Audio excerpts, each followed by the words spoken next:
just so much more to unpack with the Giants. And they're obviously on a short week playing the Thursday night game down in Washington. And they got to wipe the stink off themselves after that week 1 performance. You know, they head down to D.C. where they're a 3.5-point underdog against a team that has lost their starting quarterback and whose defense gave up over 400 yards in week 1 and allowed the Chargers to go 14 of 19 on third down conversions. They're an underdog going into D.C. here. Carl Banks joined us yesterday, and obviously we hold his opinion in very high regard, and he said he's concerned. And the Giants have really earned the skepticism here, even though where you could say, well, it's just 1 week. Yeah, but some of these problems that we saw in week 1, Moose, are not new problems.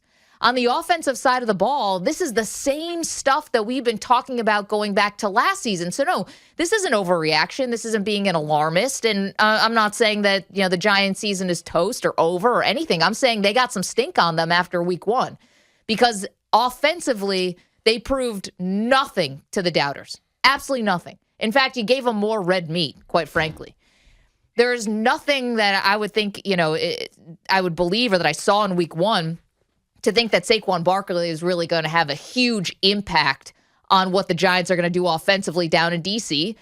Giants, you know, are clearly trying to work him in slowly. And I'm not saying that's a bad thing, but they're clearly trying to work him in slowly. He was not explosive in week 1, and you're going up against, in theory, a very good Washington defensive front that has a lot of talent, even though they gave up a lot of yards against the Chargers.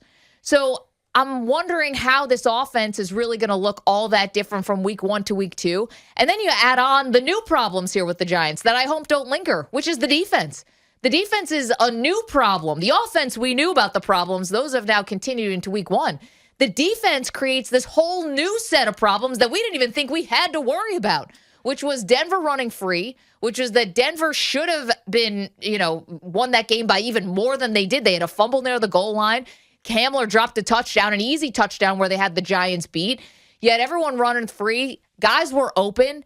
Like, I'm very, very concerned. I'm not saying that the Giants can't go down to D.C. and win. I think that the Giants do have a stink on them in this city after week 1 and going down to D.C. and taking care of a team that, again, is on a backup quarterback. They should be able to do this. This is no more grading the Giants on a curve here. Good job, good effort. This is no longer moral victories here for the Giants. They got to start winning some games against a weakened division rival. This should be a W for the Giants. Yeah, I don't disagree. Like, I guess when I looked at Sunday's game against the Broncos and why I came out yesterday and talked about the defense more so than anything else, because I really wasn't expecting the offense to answer the call and answer everything to the positive week number 1. Hell, Kenny Golladay even said as much. It's going to be a work in progress. So you tamper down expectations of what Barkley's going to be. You tamper down expectations of the explosive ability of this team, rightfully or wrongfully so. I didn't go into that game with expectations that the Giants, even without Chubb on the field for the Denver Broncos, that they were all of a sudden going to score 32, 35, or 31 points, whatever it might be, you know, and go up and down the field. The defense was atrocious. You know, it was bad. They could not get the Broncos off the field. They made Teddy Bridgewater look really, really good. Guys, as you mentioned, Maggie, were running free.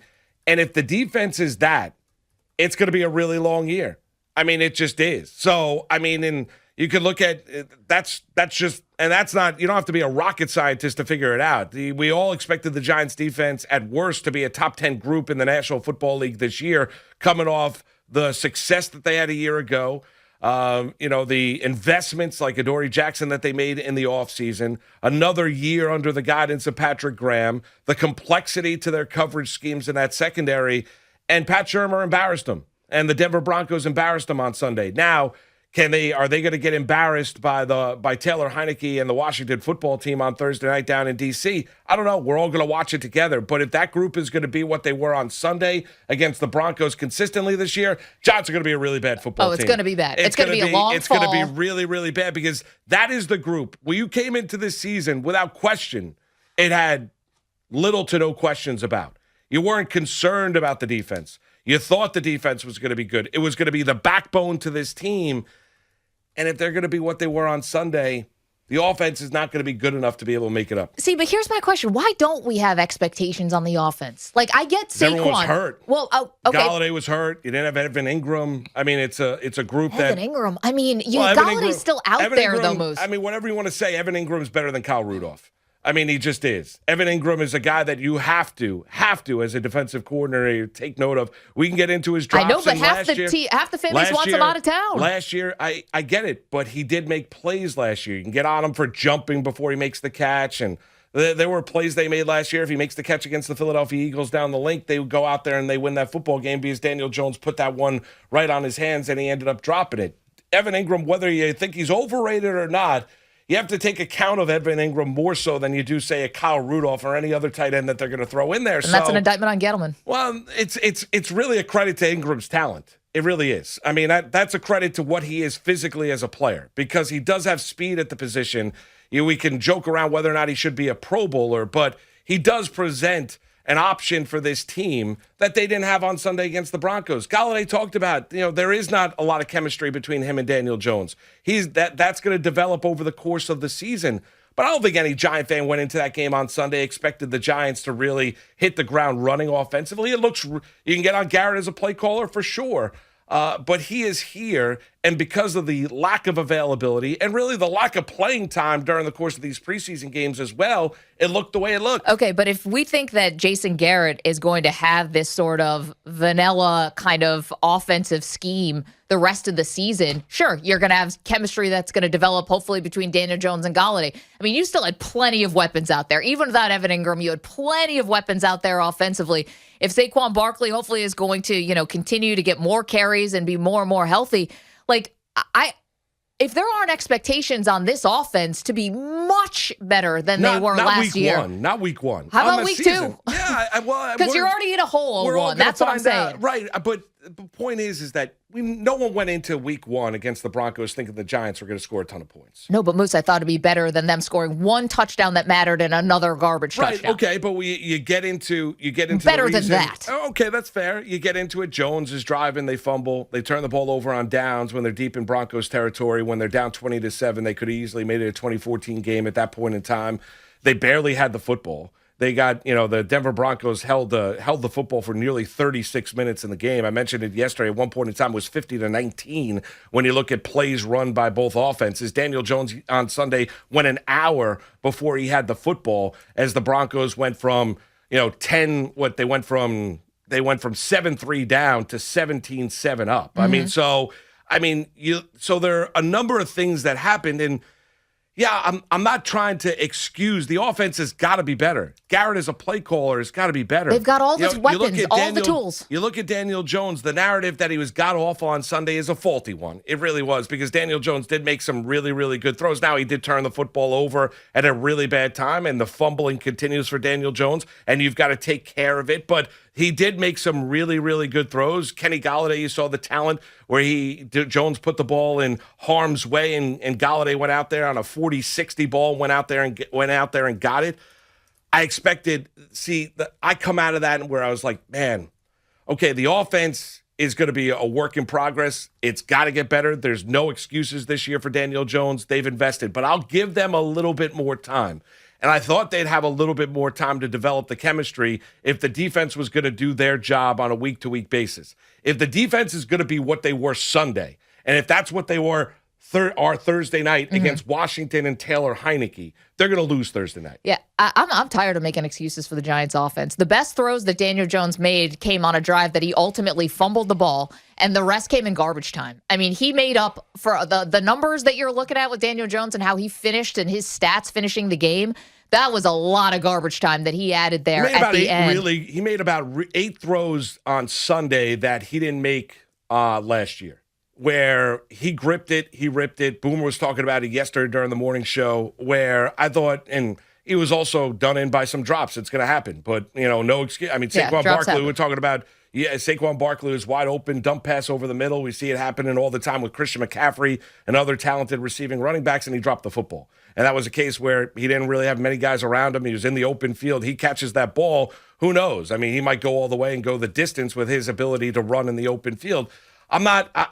I just looked at it and said I didn't have a ton of expectations on the offense Sunday. I had a lot for the defense, and the defense did nothing. See, I'm thinking about this, though, from the Giants, right? Like, you're talking about, and I know against evenly matched football teams, like, it can come down to one or two plays will decide the game. I totally get that. But you're talking about a Giants team that basically got blown out this weekend. They basically got blown out this weekend, and it came down to, like, one Saquon drop and one Daniel Jones fumble. Like, the fact that they have no margin for error whatsoever, and granted, the defense playing poorly, Defense was awful, definitely added to that slim margin of error. But that's how few, like, real opportunities you were really even giving yourself offensively. Like, let's put Denver in the proper perspective.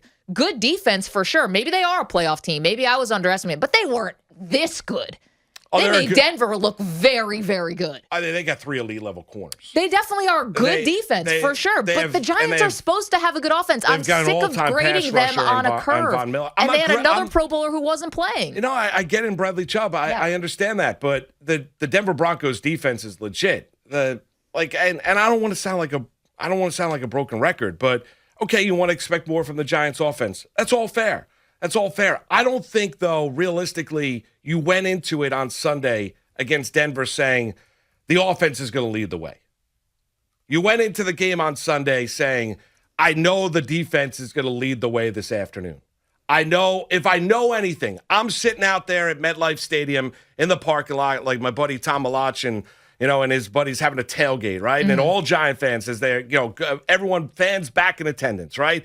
I know this. They're thinking about the fact of, well, at least we got Graham back as defensive coordinator. The defense is going to lead the way. There's no way that Teddy Bridgewater is going to be able to pick apart this defense this afternoon. We're going to get ours. We know the defense is really legit and good. And they were really, really disappointing. Well, I would say I agree with you, but I would say going into the season, you had one job, right? The Giants had one job this season, and that was to make this offense better. An offense that was basically ranked 31st behind the Jets, in front of the Jets, pardon me. The only offense in front of the Jets last year, a team that was outright tanking organizationally. They were basically ranked 31st last year. You had one job. And I'm not saying that they didn't accomplish that, but in week 1, they didn't accomplish that. It looked exactly the same. But Maggie, did you really expect Saquon on a touch count, coming off a torn ACL, Galladay nursing a hamstring, barely practicing throughout the course of training camp? Did you really expect a lot Sunday? Yeah. Offensively, I was expecting it to look different, Moose. You had Shepard, who was still, having over 100 yards receiving. No Ingram. Where was Slayton? Slayton made a big catch. You couldn't, and it was blanketed the rest of the game. Yeah. You could not sign Devontae Booker fast enough in free agency, thinking that he was going to be a fill-in for Barkley. And you're shaking your head because I didn't get it either. Well, see, that's the thing. If they're not going to have the run game, and I'm sick of talking about the offensive line, but if you're not going to have the run game was giving you nothing, and there were enough weapons out there at least to try to make Denver sweat a little bit more. Hell, you got a guy who you picked 6th overall in the draft.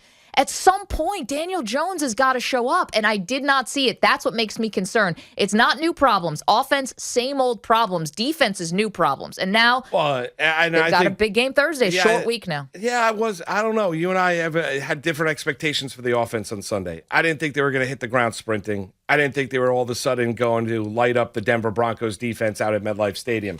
I didn't see it going into it. I thought they could win the game. I picked them to win the game. I was wrong on that. The defense made Bridgewater look really, really good, and Teddy made some really, really good plays, extending the play offensively as well.